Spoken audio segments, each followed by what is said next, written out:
Seandainya perang ini kalah, maka kemungkinan besar Eropa tidak lagi ada gereja sampai detik ini. Ya, perang yang terjadi tahun 1683 ketika sebuah kota namanya Wina atau Vienna yang menjadi ibu kota Austria sekarang sedang dikepung oleh pasukan Turki Ottoman. Dan pada saat itu, pasukan Turki Ottoman adalah pasukan yang terbaik, yang terbesar, dan paling ditakuti karena dia menguasai mulai dari Eropa, Afrika, sampai dengan Asia. Dan pada saat itu, pasukan Ottoman sudah berada di depan gerbang kota Wina. 14 Juli 1683. Jadi kota Wina mulai dikepung oleh pasukan besar di bawah pimpinan Kara Mustafa Pasha. Dia bawa ratusan ribu pasukan untuk menghancurkan kota Wina. Dan Wina itu bukan kota biasa loh. Kota ini adalah pusat penting kekuasaan Habsburg, salah satu pintu strategis menuju Eropa Tengah. Dan kalau sampai Wina jatuh, maka jalan bagi Kesultanan Ottoman menguasai Eropa akan semakin terbuka. Anda tahu kan bahwa di Turki sendiri ada gereja yang akhirnya diubah menjadi salah satu tempat ibadah bagi agama yang lain. Dan hal itu bisa saja terjadi kalau Ottoman menguasai Eropa. Dan pada saat itu, selama berminggu-minggu pasukan Ottoman menggali terowongan, dia gunakan artileri dan berusaha meruntuhkan pertahanan daripada kota Wina. Sedangkan di dalam kota Wina sendiri, persediaan semakin menipis. Kenapa? Ya karena kotanya sudah dikepung. Para tentara kelaparan, kelelahan, dan waktu semakin sedikit. Pasukan bantuan sedang bergerak tapi terlalu lama. Sedangkan pasukan Ottoman dia sudah mulai gali dari bawah untuk mendapatkan pondasi tembok dan dia pasang mesiu sehingga nanti ketika itu meledak maka semua benteng di kota Wina hancur. Lalu muncullah satu orang raja namanya Jan Sobieski. Dia bawa pasukan Polandia untuk bergabung dengan pasukan Austria dan sekutu-sekutunya untuk memberikan pertolongan kepada kota Wina. 12 September 1683 terjadi pertempuran besar di sekitar kota Wina.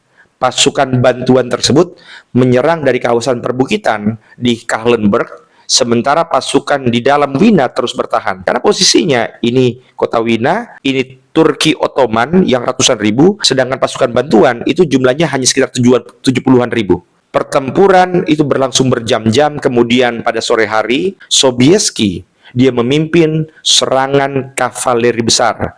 Kavaleri itulah pasukan berkuda. Di antara pasukannya terdapat pasukan berkuda yang paling terkenal dalam sejarah, namanya Winged Hussars. Dan mereka turun dari perbukitan untuk menghantam posisi Ottoman. Serangan itu menjadi salah satu momen penentu dalam pertempuran tersebut.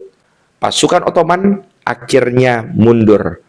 Dan kalau sampai kota Wina hancur, maka sejarah Eropa bisa berubah total. Mungkin Belanda tidak beragama Kristen, mungkin Spanyol, Portugis tidak beragama Kristen juga. Dan kalau mereka tidak beragama Kristen, kemungkinan besar kita di Indonesia, mungkin yang Kristen sekarang mungkin memeluk agama yang lain. Tapi akhirnya kota Wina selamat. Dan yang paling menarik, kemenangan ini bukan kemenangan Polandia saja, ada pasukan Austria dan berbagai pasukan sekutu lainnya. Tapi peran Sobieski dan pasukan Polandia itu sangat-sangat penting. Setelah kekalahan di kota Wina, pasukan-pasukan Eropa mulai melakukan serangan balik. Inilah titiknya. Mereka akhirnya mulai bersatu. Karena tadinya Eropa itu beberapa kerajaan seperti berkonflik. Dan ketika ini terjadi mereka bersatu. Akhirnya terjadi perjanjian Karlowitz tahun 1699 yang membuat pasukan Ottoman kehilangan sebagian besar wilayahnya. Mulai dari Hungaria dan juga Transilvania. Mungkin nanti Anda bisa dengar konten saya tentang Dracula ya dari Transilvania. Nah pertanyaannya, seandainya Wina jatuh, apakah kekristenan akan punah? Ya, tidak ada yang bisa mengatakan itu dengan pasti. Tapi ada satu hal yang jelas. Kota Wina adalah titik strategis. Kalau kota ini sampai jatuh, keseimbangan kekuatan di Eropa bisa saja berubah.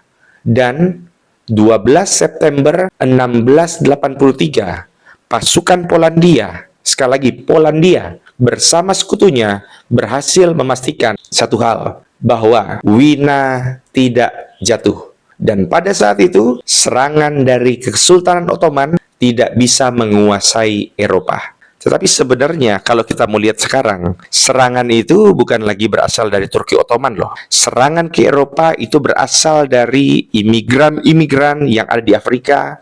Dan uniknya sejarah itu seperti kembali berulang. Ketika banyak negara membuka pintu, tetapi yang tetap bertahan sampai sekarang adalah Polandia, salah satunya. Apakah Polandia kembali mengulang sejarah menjadi benteng terakhir? Kita tidak tahu. Biarlah sejarah yang akan menentukan jalan ceritanya.